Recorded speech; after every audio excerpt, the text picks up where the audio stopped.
It's Animu time! Hello and welcome to another figure review. Today I'm gonna have a look at the Figma 244 Kinomoto Sakura from the anime manga Cardcaptor Sakura. I've reviewed a lot of Sakura figures on this channel from Figuarts, but I missed out on the Figma version because I got the Figuarts version of the exact same outfit. But ever since, a lot of people have come up to me and was like, dude, you should review the Figma one because that one's actually better. And I looked at some of the pictures and whatnot, and you know, it might be true. But with finally getting a chance to get to the bottom of it, because I could get my hands on this, it suddenly showed up at Amiyami again. I don't know if it's like a re-release or if they just found some boxes laying around. But regardless of any of that, let's have a look at the figure. This is one of the very tiny figures once again.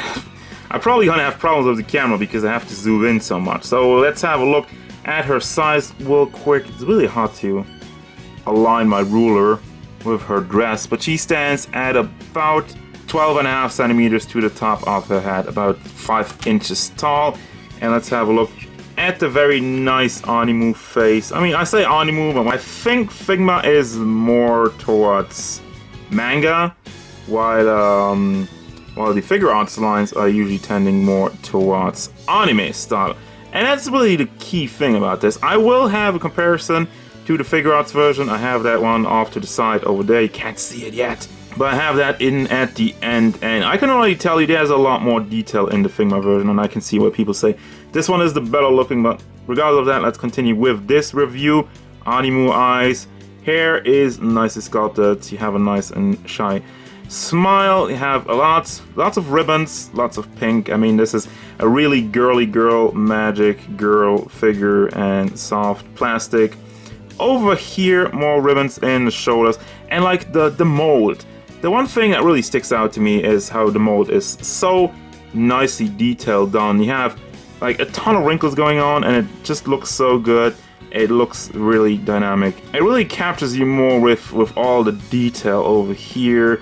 And I mean, look at what's going on with the dress, all this stuff, just this going around, and I mean, that looks fantastic. I'm really impressed by that. So much detail, her undergarments, and her knee sock stockings, and a little bit more shiny shoes, a different shade of red. Now for the articulation, we have the hat on her cut ball joint. I mean, that's a Figma standard. Goes to the side a little bit, you can bring it around also all the way with the soft plastic ribbon that doesn't get in the way. For the shoulders, it's a little bit more special. You have the ball joint over here that's packed into the chest into another ball joint with a long pack in it.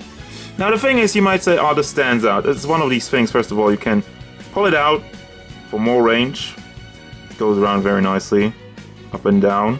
But then you can also tuck it back in if you don't like that. And by the way, this is floaty, this is not connected, so you can still spin that around to hide the articulation, but you still get good range of motion with it. So I like the combination of it, and you have to really play around with it to make a good look, but it works. We have the ball hinge in the elbow that goes up, and you can also rotate it around.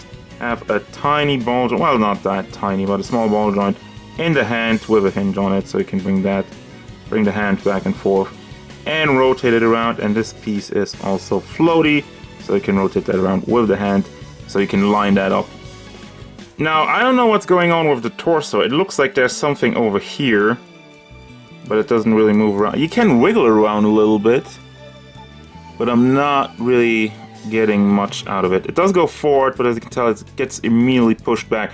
So there is motion in it. There's probably a hinge, maybe a ball in it, with the soft plastic dress draped over it, but it doesn't work. Down at the hips, you can bring that forward and back, and also you're just getting basically wiggle motion, and you can rotate it around. I don't know, not really as well. So really, the entire torso area is pretty limited. The dress, it is not connected anywhere, and you can tear it apart a little bit over here. I don't know what's the point of that. I guess if you want to take it off, you could, but I don't know why you would want to take it off. That would look weird. Then down at the crotch piece, you can also rotate that around. Goes forward a little bit, goes back. The legs go out to the side. It still gets a very nice range, even though you got the entire dress pot in it. Goes forward, almost 45 degrees.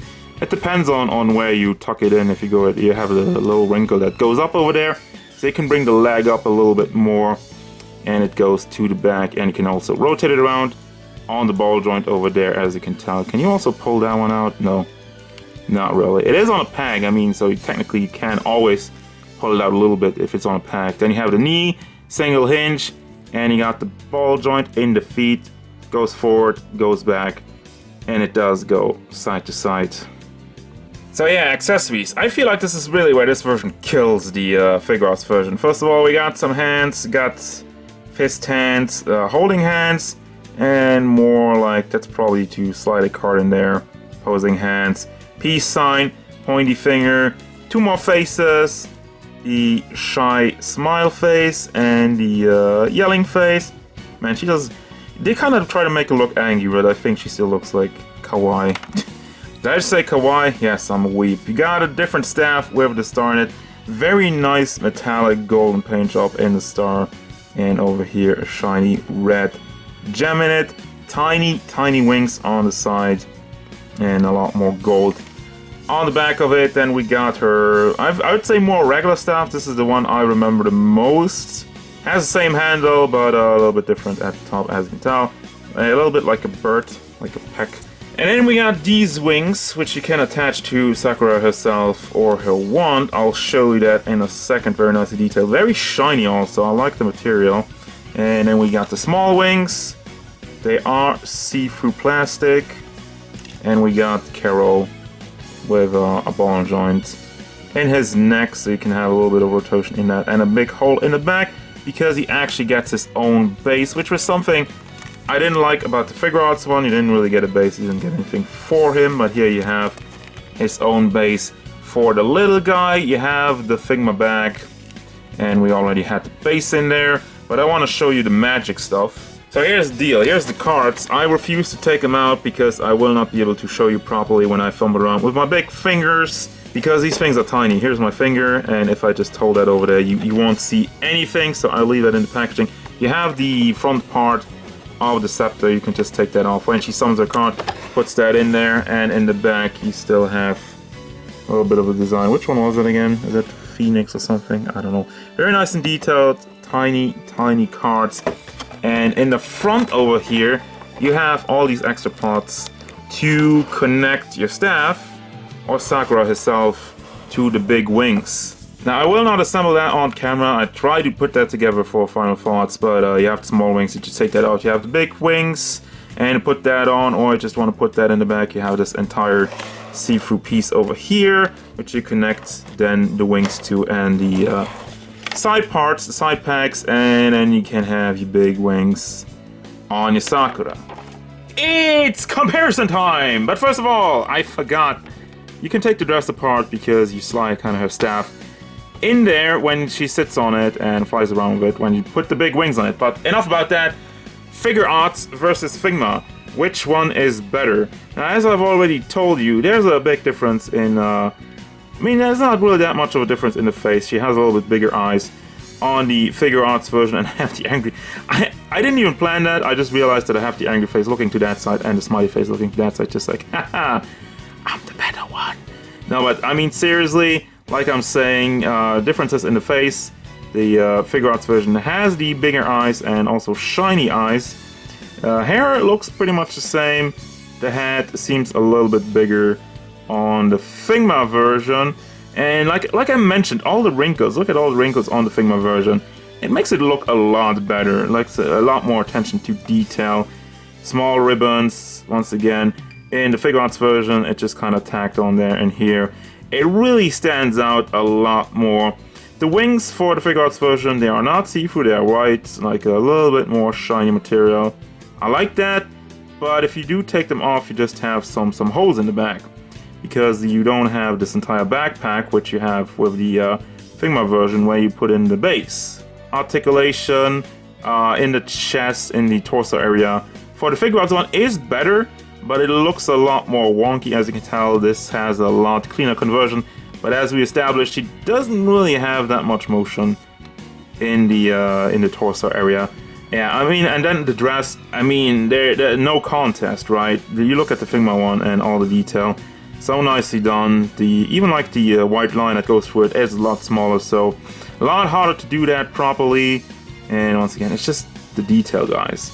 There's a lot more detail in the Figma version, and it just looks a lot nicer. Now, personally, the color scheme, once again, I like it for the Figma, but that's personal preference. But yeah, final verdict of this comparison, the winner, ding ding ding ding ding ding ding ding ding, Figma. Just looks better, sorry.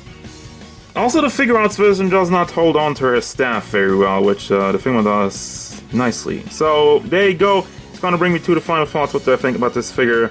I mean, I just said it. She just killed the Figuarts version, and I like the Figuarts version. For the record, I like that one. But this one is just a lot better. There's so much attention to detail, all the small wrinkles in it. It just, I mean, really is like that extra effort. You look at the Figuarts one and you can tell what I mean by that. All the stuff going on, all the stuff in the dress, paint job. It's very nice, very clean. The only thing you could complain about is the lack of torso articulation. There's not really much going on, but I do like the cleaner conversion overall, but that's a personal preference. And yeah, the accessories, man.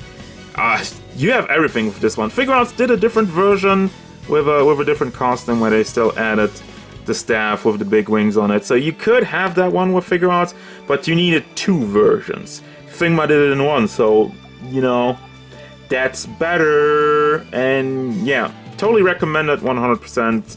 If you can still find it, go and get it. It's still, I think it's still available on AmiAmi, so there you go if you want your magical girl. Cardcaptor Sakura, then you can. And that's gonna do it as usual, guys. Thank you very much for watching. Don't forget, if you enjoyed this review, hit it up with a like and subscribe to the channel so you can stay tuned for more figure videos, gameplay stuff, and whatever Sakura wants.